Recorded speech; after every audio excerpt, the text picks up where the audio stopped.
This tiny little bar that laughs at you is the sole reason you're losing your runs. Difficulty is one of those things you never really understand in Risk of Rain 2. All you really know is that the slider starts off chill, but then starts laughing at you when things get hard. Kind of like when I would give a presentation in high school. But what's really going on under the hood here? Turns out a lot, and I'm going to show you how difficulty works in Risk of Rain 2, why this is losing you your runs, and simultaneously shit on the 5-minute rule and the time doesn't matter people. First off, what is difficulty? There's actually a lot of complicated math under the hood happening, but we don't have to worry about that. There's really only 3 things that difficulty does that matter at all. For starters, you have enemy levels, essentially the difficulty, gold scaling, how much things cost, and director spawning, which determines what enemies spawn and what types of enemies. Items that spawn on the stages, like chests and interactables, are not affected by difficulty at all. Now, what I'm about to say is about to explain difficulty in the simplest way possible, but try to pay attention and I'll promise not to use too much math on you. The difficulty in the game, the thing that makes Risk of Rain 2 what it is basically all determined by something called the difficulty coefficient. Essentially, what determines how big this coefficient is the player count, the time, the stages you've completed, and your selected difficulty. Most people focus on time when they're playing Risk of Rain 2, but actually the most important factor for the difficulty is stages completed. We'll come back to this later, but essentially every time you enter a new stage, you're adding 15% of the current value of whatever the scaling difficulty is currently. Now, nerdy math equation aside, where does this coefficient go and what does it do? Most importantly, out of basically everything, is the effect on enemy level. Here's the equation for the curious, but you really don't need to know how this works since it's up in the top right while you're playing the game. That current level is the level of all of the enemies in the game.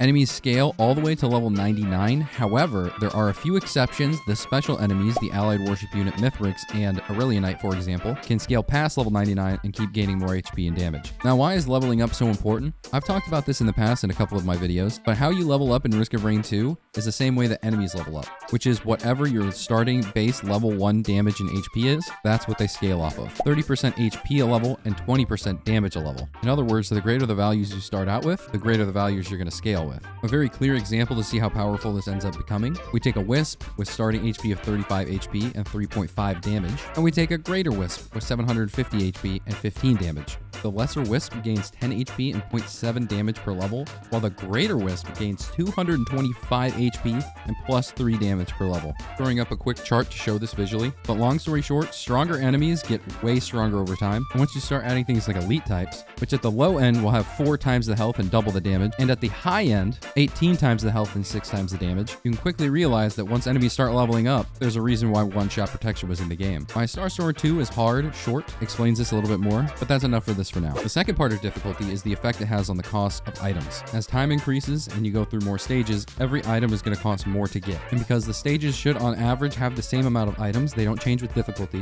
enemies become harder to kill, and you need more gold to get the same amount of items. This can easily cascade into runs where you're taking too long on stages and you're not able to kill anything to get more items to get more power. And finally, the third most important thing that difficulty affects are the credits allotted to the director, which is what determines what spawns and of what type. This one's a far more complicated thing to go through. I can make an entire video on just director spawns, but to simplify it, think of it like this. Imagine you were passively making gold while playing, and as time increases, you get more gold. Every 5 gold, you can get a common item, every 10 gold, you can get a large item, and every 20 gold, you can get a legendary item. In the beginning, you're only restricted to getting common items. You're not allowed to get large or legendary yet, and it's slow, so you don't get that many items. However, as time goes on, you're gaining money so quickly that the only way to get rid of it is to spend it on legendaries. This is essentially what the director is in the background, except instead of gaining gold and spawning items, the director is getting credits and spawning enemies. It's slightly more complicated than that, but it's essentially what's happening. That's why on stage 1, it's just a bunch of friendly Lemurians, and on stage 20, it's a bunch of Titans trying to shove a fist up here. Here's a chart of the credits that some of the monsters cost. Hopefully this gives you a bit of a visual representation of what's going on. So that was a very bare bones description of difficulty in Risk of Rain 2, but now let's focus on what you can actually do about it to improve your runs. For starters, let's go through the history here. In the beginning, there was something called the 5-minute rule. Most people didn't really know how Risk of Rain 2 worked back then, and the game itself even pushed you that time was a real big factor. So obviously, people were trying to go through the stages as quick as possible because they thought time was the main enemy. But of course, now that we know the difficulty is mainly affected by how many stages you're doing, time does affect it, but not as much as stages. The 5-minute rule was kind of shooting you in the foot. That being said, it was kind of a helpful rule for a lot of players because it forced people to be more efficient, trying to get as many items as they could within that 5-minute mark and then go into the next stage. It also, ironically, probably made people better just because they would die so much quicker and get a lot of healthy feedback. So while if your goal is to win, the 5-minute rule wasn't exactly the greatest, it was a good learning tool for new players to use. Of course, this ended up getting replaced by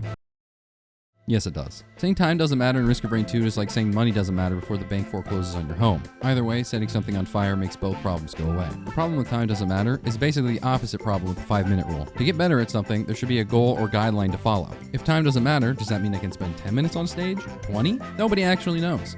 The answer is typically however long it takes to full loot, but for new players who have no idea where things are, no clue how many items are on each stage, and have nothing to aim for, this could end up being a long time. And keep in mind that time does actually still matter. Going to the next stage increases the difficulty by essentially 15% of the current value. So if you spent a very long time on a stage, that next stage is going to hurt. What's the solution? Well, enter my rule. A video I made a while back, I talked about my personal rule, 1 item per minute. You can check out that video in the top right or in the description. It's called Why Your Runs Suck. But basically, I watched other streamers play, looked at my own games, and saw that averaging around the amount of items of 1 per minute typically resulted in a win. To me, the 5-minute rule is very restrictive, even as a learning tool. I mean, in Eclipse, for example, I can sit at a Shrine of Chance without getting a single item for 7 minutes, let alone 5.